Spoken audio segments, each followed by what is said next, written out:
Hi everyone. So today we are back again with the next book recommendation in our Swadhyay series. I would like to start with Purans today. Purans are basically texts different from Vedas, Upanishads, Shruti, Smriti, Samhitas.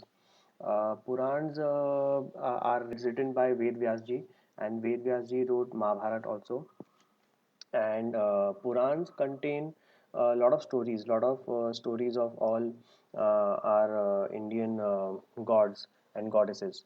But Purans also contain information of the creation and destruction of the world. It contains stories of lineages, manvantars, and yeah. So uh, today I would like to start with Bhagavad Puran. Bhagavad Puran is one of the most very famous books in India. In fact, in my circle, I know that a lot of people know or are even aware of Srimad Bhagavatam, but don't know Bhagavad Gita. Bhagavad Puran is also called as Srimad Bhagavatam, Srimad Bhagavat Mahapuran, and this book is very popular in rural India. There are these 7 day program organized by people in which a sant or a priest recites Bhagavad, and a huge audience, like in thousands and thousands, comes to listen and to the stories. Like I said, Bhagavad Puran and all the other Purans are written by Ved Vyasji, and the Bhagavad Puran is 18,000 verses long. To put it in context, Mahabharata is around 100,000 verses. I would say that it would take around a month or probably 2 to 4 weeks to read Bhagavad Puran. It is interesting that the section 12 of Bhagavad Puran, so Bhagavad Puran contains 12 sections, or you can say 12 skandhas. In the 12th section, which is the final section of Bhagavad Puran, it is mentioned that a Sattvic reader will finish this book in 30 days, and a Rajasic reader will finish the book in 7 days, and a Tamasic reader will finish the book in 1 year. It is also believed that there are some rituals and rules to follow to read this book. Keeping it in a clean place, reading it in a good place, ideally in front of a temple, at a temple, and I think you should observe that because this book is very devotional book. It contains a lot of stuff of bhakti, and if you have good intentions and devotion to Lord Vishnu, then it will really help you in understanding the concept what Ved Vyasji wants to uh, illustrate. My personal understanding of Puran is Purans help to explain, or the Purans help us to understand the concept of the One, the Atma, God, Bhagwan, in a very easy way through stories.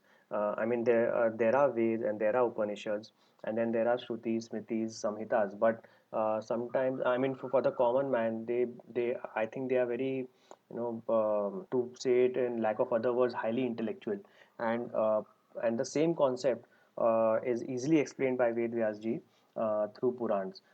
Bhagavad Puran contains a lot of stories of Lord Narayana, Lord Vishnu, and the more, like when we were young, our parents used to tell us stories of the avatars of Lord Vishnu, like Narsingh Avatar, Vaman Avatar, the Samudra Manthan, and all those stories are there in Bhagavad Puran.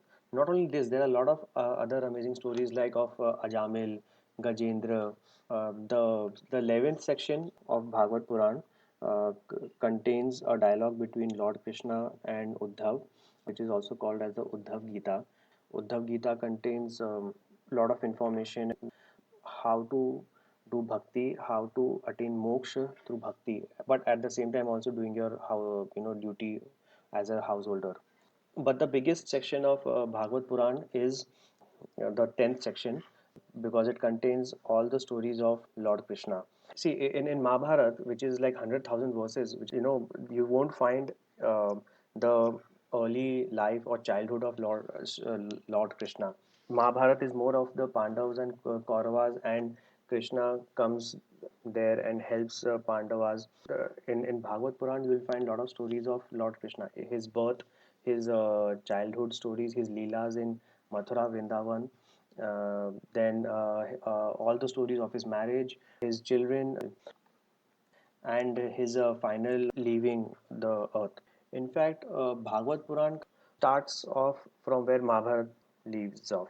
In Mahabharata, in the end, all the Pandavas they literally walk to heaven. In Bhagavad Puran, we have Raja Parikshit, who is the son of Abhimanyu, and Abhimanyu is the son of Arjuna. So we find Raja Parikshit in a situation where he does a bad deed, and because of the bad deed, a snake takes a vow to kill him within 7 days.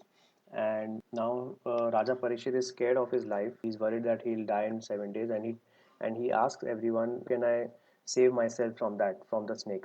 And so he gets a suggestion that he should listen to Bhagavad, because Bhagavad is all about Lord Krishna, and Lord Krishna was a friend of Arjuna, who is your grandfather.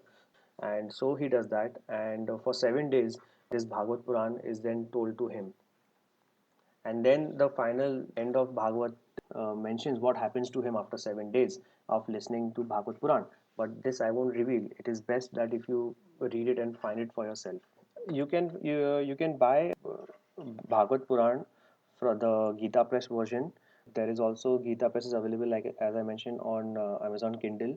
So all their books in Hindi are available on Amazon Kindle. Otherwise, Bibek Debroy has recently translated Bhagavad Puran into English, and that should be available everywhere. So I would definitely recommend that version. I will try to put the links for those books on Amazon Kindle. So we'll end our podcast here, and I hope you read these books. Especially this Bhagavad Puran, is very interesting and fun to read. Also, you can read it for yourself. You can read it for your kids too, and share the stories with them. See you next time. Thank you.